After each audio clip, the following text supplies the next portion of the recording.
현자는 역사에서 배우고 우자는 경험에서 배운다라는 제목으로 하나님 말씀 선포하겠습니다. 오늘 제목은 아놀드 토인비가 한 말이죠. 지혜로운 사람은 역사를 통해 배우고 어리석은 사람은 경험을 통해 배운다는 겁니다. 역사의 지난날의 모든 일들을 보면서 배울 수 있는 사람이 있는 반면 오히려 자신이 직접 시행착오를 겪음으로 깨닫는 사람이 있다는 걸 말하는데요. 오늘 우리가 읽는 성경책 에스겔서는 참 읽을 때 마음이 힘이 듭니다.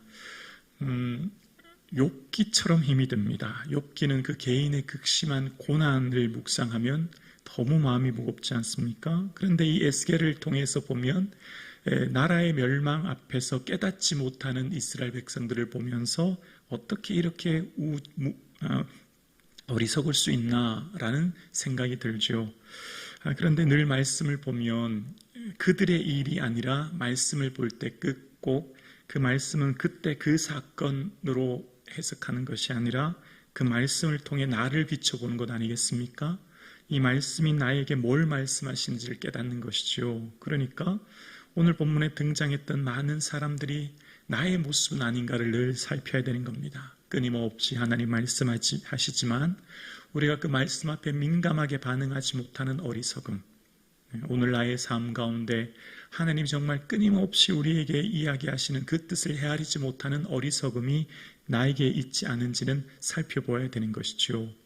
그래서 오늘 본문 1절에도 보면 이렇게 시작해요. 또라는 말로 시작합니다. 1절에 또 여호와의 말씀이, 또라는 말은 무슨 말입니까?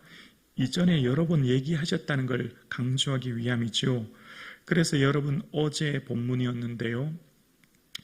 지난 어제 시간에도 여호와의 말씀이 또 내게 임하여라는 본문이 45절에 나옵니다. 뭘 말씀하고 계시죠? 계속해서 반복해서 듣지 아니하는, 깨닫지 못하는 그들에게 말씀하셨다는 거예요. 자, 어제 본문 살피지 못했던 내용을 잠깐 보면 그렇습니다. 하나님께서 에스겔에게 얼굴을 남으로 향하고 소리내어서 남쪽 숲을 향해서 예언해라, 이제 그런 내용이 46절에 나오거든요. 그 얼굴을 남으로 향하고 남쪽 숲으로 예언하라는 말씀은 그 47절 중반에 보면 푸른 나무와 모든 나무를 없애리라 라고 하시면서 이제 그 나무에 대한, 그 나무 숲에 대한 탄식의 심판의 말씀을 하시게 되는 것을 봅니다. 제임스 조지 프레이저는 황금가지라고 하는 책에서 신화나 혹은 주술에 관한 이야기를 기록하는데요. 기원전 9세기 아수르의 왕 아슈르니팔 왕은 그 왕궁의 부조에 보면 그 왕 중간에 태양과 함께 생명나무가 그려져 있다고 합니다. 그러니까 이 아수르 시대에도 나무 숭배 사상이 있었다는 것을 이야기하는 것이죠. 그러면서 역사에 흘러서 유럽, 그리스나 혹은 아시아 문화, 게르만이나 켈트족 같은 경우에도 이 정령 숭배, 나무 숭배하는 사상이 있었다라고 얘기해요. 우리도 과거 우리 역사도 무슨 조선시대나 얼마 전까지도 여러분 선왕당 여러분 아시죠? 그 새끼줄 금줄을 긋고 거기에 표시를 하면서 선왕당에 있는 나무를 베면 저주를 받는다라고 하는 속설이 있지 않습니까? 객사한 사람이나 전염병으로 죽은 사람의 혼이 그 나무에 붙어 있다라는 거죠. 그래서 여러분 요즘에도 보면 어떤 시골 지방마을 가다 보면 이 도로가 넓게 포장되어 있는데 중간에 갑자기 나무 한 그루가 턱 버티고 있고 그 나무 옆으로 길이 도로가 나 있는 걸 봅니다. 마치 그 나무에 이렇게 새끼줄이 그어져 있고요. 그 나무를 베면 저주를 받는다, 그런 무속신앙 그런 게 있었던 걸 봅니다. 그러니까 그게 오늘 얼마 전까지 우리 시대에도 나무를 베면 저주받는다는 의식처럼 이 시대에 성경에 나오는 이 바벨론 시대에도 수목정령, 수목을 섬기는 그 신들에 대한 우상이 있었고, 그래서 하나님께서는 푸른 나무, 모든 나무를 없앤다라는 말은 그 나무 아래에서 우상 숭배했던 그들에 대한 그 심판을 말씀하고 계신 것을 봅니다. 그래서 이제 그런 이스라엘 백성들을 향한 심판을 말을 하는데, 그런데 참 아이러니한 게 있어요. 어제 본문인데 여러분 성경을 보세요. 49절 어제 본문을 보면 이런 내용이 나와요. 내가 이르되, 여기 내가라는 말은 에스겔이에요. 아하 주 여호와여, 그들이 나를 가르쳐 말하기를 그는 비유로 말하는 자가 아니냐 하나이다 하니라 라고 얘기합니다. 이게 지금 무슨 말이죠? 그 사람 그냥 도무지 알아들을 수 없는 그냥 비유를 말하는 사람이야. 그저 그냥 비유를 말하는 사람이야 라고 하면서 취급한다는 거예요. 자, 이스라엘 장로들이 8장과 14장과 20절에 계속해서 물으러 왔죠. 이번 20장에서도 물으러 온 거예요. 근데 물으러 왔는데 에스겔이 하나님의 말씀을 전했습니다. 근데 하나님의 말씀을 전했으면 그 말씀을 듣고 그들의 삶을 뉘우치고 돌이키고 회개해야 되는데 뭐로 여기냐면 그냥 비유로 여겼다는 거예요. 비유로. 한낱 그냥 비유지라고 하면서 여겼다는 겁니다. 뭘 말하죠? 무시했다는 겁니다. 무시를 넘어 조롱했다는 거죠. 에스겔을 통해서 하나님께서 말씀하시는데 그냥 그 사람 늘 그냥 비유 말하는 사람이야. 뭐 그 사람의 말 귀담아 들을 필요 있어? 라고 무시했다는 겁니다. 그러니까 오늘 본문에 또 여호와께서 말씀하시는 거예요. 에스겔을 통해서 누가 말씀하셨습니까? 하나님 말씀하시는 거잖아요. 근데 듣지 않는 겁니다.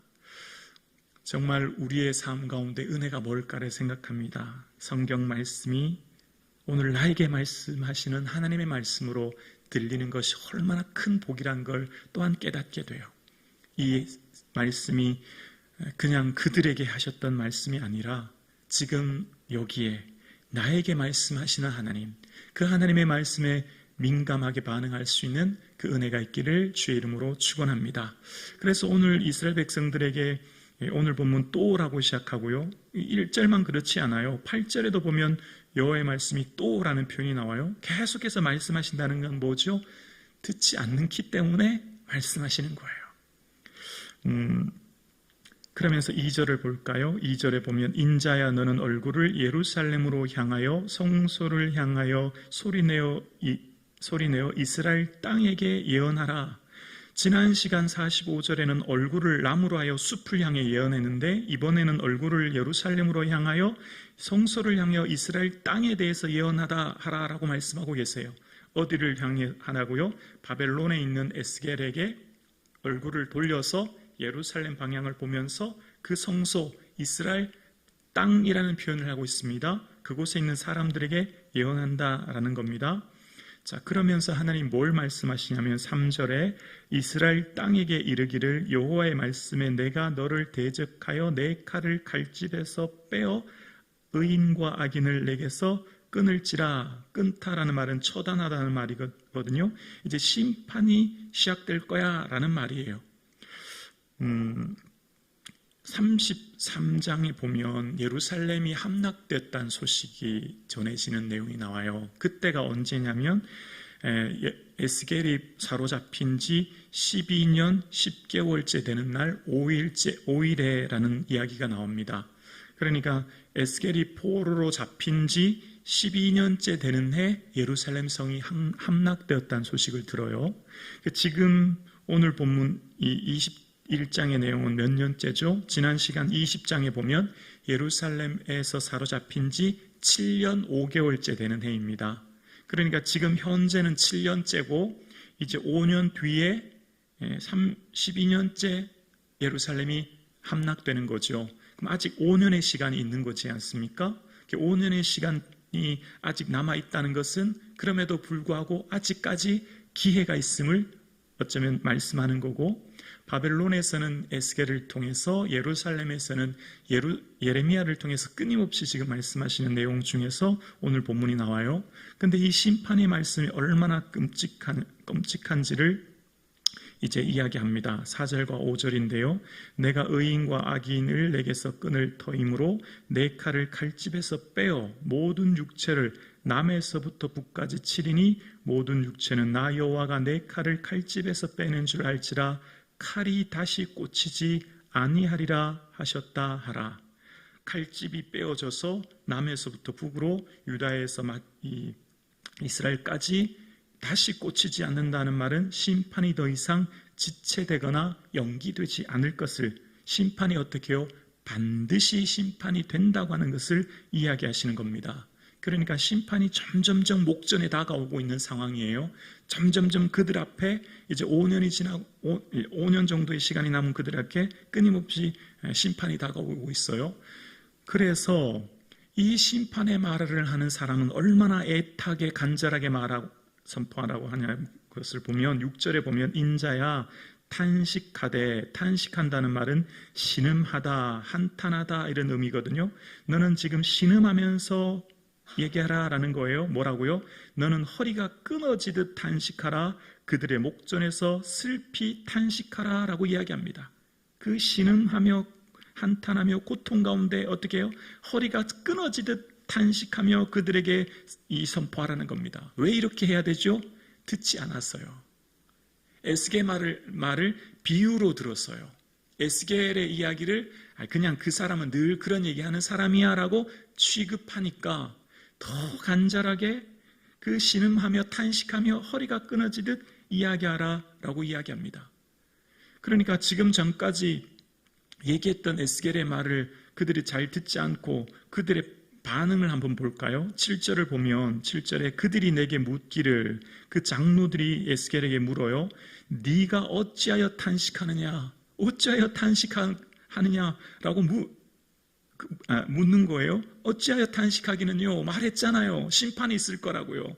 당신들이 섬기는 그 남쪽의 숲을 탄식하고 이제 예루살렘도 탄식한다고 했으면 그 얘기를 들으면 그들도 애통하고 가슴을 찢고 함께 아파야 되는데 전혀 감동도, 전혀 느낌도, 전혀 공감도, 반응도 없는 거예요. 당신 왜 그렇게 탄식합니까? 오히려 반문하는 어리석은 모습을 보인다는 거예요.